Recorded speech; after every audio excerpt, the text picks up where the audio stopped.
ምዕራፍ 16 ዳዊትና ሴባ። ዳዊትም ከተራራው ራስ ጥቂት እልፍ አለ። እነሆም የሜምፊቦስቴ አገልጋይ ሲባ 200 እንጀራ፣ 100ም ዘለላ ዘቢብ፣ 100ም ቴምር፣ 1 አቁማዳም ወይን ጠጅ የተጫኑ 2 አህዮች እየነዳ ተገናኘው። ንጉሡም ሲባን ይህ ለአንተ ምንድነው? አለው። ሲባም አህዮቹ የንጉሥ ቤተሰቦች ይቀመጡባቸው ዘንድ፣ እንጀራውም ቴምሩም ብላቴኖቹ ይበሉት ዘንድ፣ የወይን ጠጁም በበረሃ የሚደክሙት ይጠጡት ዘንድ ነው አለ። ንጉሡም የጌታህ ልጅ ወዴት ነው? አለ። ሲባም ንጉሡን እነሆ የእስራኤል ቤት ዛሬ የአባቴን መንግሥት ይመልስልኛል ብሎ በኢየሩሳሌም ተቀምጦአል አለው። ንጉሡም ሲባን እነሆ ለሜምፊቦስቴ የነበረው ሁሉ ለአንተ ይሁን አለው። ሲባም ሰግዶ ጌታዬ ንጉሥ ሆይ በፊትህ ሞገስን ላግኝ አለው። ንጉሥ ዳዊትም ወደ ቦሪም ወጣ። እነሆም ሳሚ የሚባል የጌራ ልጅ ከሳኦል ቤት ዘመድ የሆነ አንድ ሰው ከዚያ ወጣ። እየሄደም ይረግመው ነበር። ወደ ዳዊትና ወደ ንጉሥ ወደ ዳዊት አገልጋዮች ድንጋይ ይወረውርም ነበር። በንጉሡም ቀኝና ግራ ሕዝቡ ሁሉና ኃያላኑ ሁሉም ነበሩ።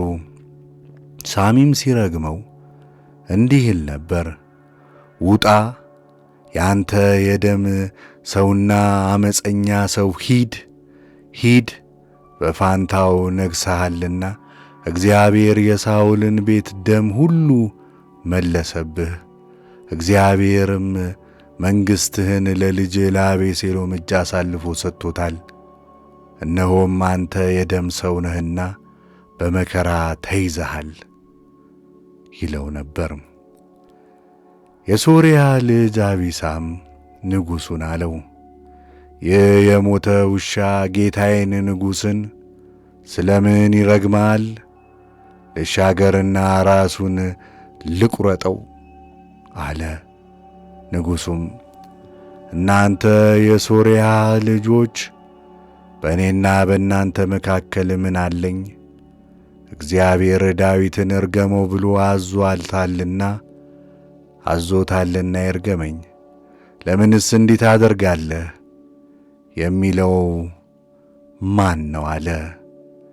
ዳዊትም አቢሳንና አገልጋዩን ሁሉ እነሆ ከወገቤ የወጣው ልጄ ነፍሴን ይሻል፣ ይልቁንስ ይህ የኢያሚን ልጅ እንዴት ነዋ? እግዚአብሔር አዞታልና ተዉት፣ ይርገመኝ።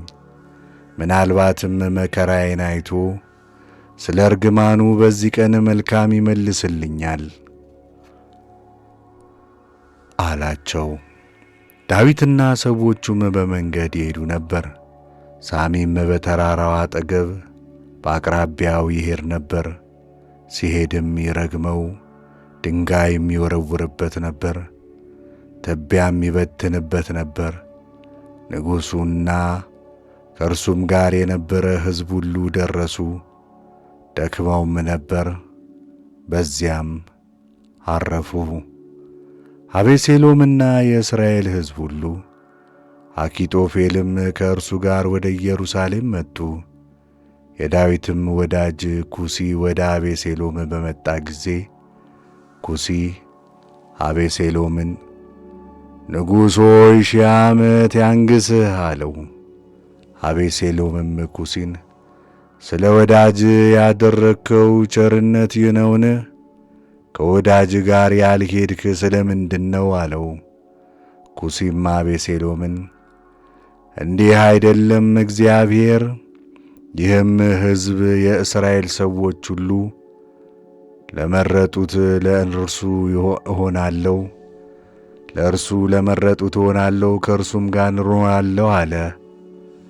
ዳግምም የማገለግል ለማን ነው? በንጉሥ ልጅ ፊት አይደለምን? በአባትህ ፊት እንዳገለገልኩ እንዲሁ በአንተ ፊት እሆናለሁ አለው። አቤሴሎምም አኪጦፌልን ምን እንደምናደርግ ምከሩ አለው። አኪጦፌልም አቤሴሎምን ቤት ሊጠብቁ ወደ ተዋቸው ወደ አባትህ ቁባቶች ግባ፣ እስራኤልም ሁሉ አባትህን እንዳሳፈርኸው ይሰማሉ፣ ከአንተም ጋር ያሉት ሁሉ እጃቸው ይበረታል አለው። ለአቤሴሎምም በሰገነት ላይ ድንኳን ተከሉለት። አቤሴሎምም በእስራኤል ሁሉ ፊት ወደ አባቱ ቁባቶች ገባ። በእነዚያ በመጀመሪያ ወራት የመከራት የአኪጦፌል ምክር የእግዚአብሔርን ቃል እንደ መጠየቅ ነበረች። የአኪጦፌልም ምክር ሁሉ ከዳዊትና ከአቤሴሎም ጋር እንዲሁ ነበረች።